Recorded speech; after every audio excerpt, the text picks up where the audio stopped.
Everyone, today I thought I'd share with you an example or a story of the ability to have clairvoyance. So that's the art of knowing something with extrasensory perception. And so off the top of my head, the quickest story I can think of that comes to mind was one where I was doing a fair where I was doing little mini readings and I was on a break.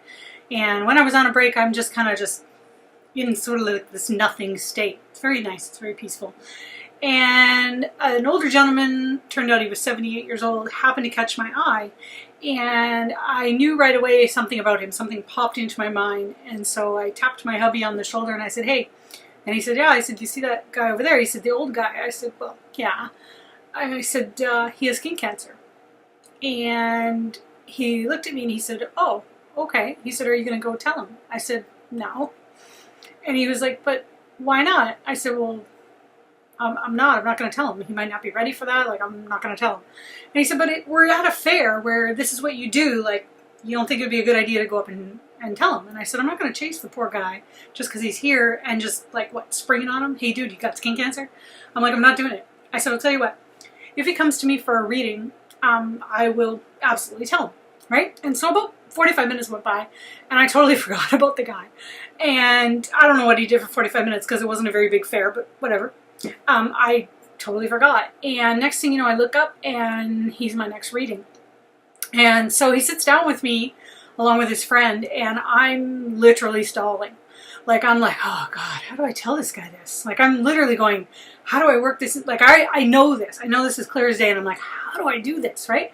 And so I stall a bit and I'm like, "So is it reading for you or for her?" And blah, blah, blah. And I'm kind of like trying to figure it out. And then suddenly I was just like,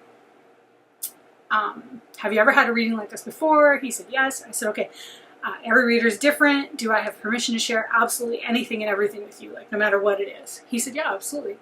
I said, "Okay, you have skin cancer."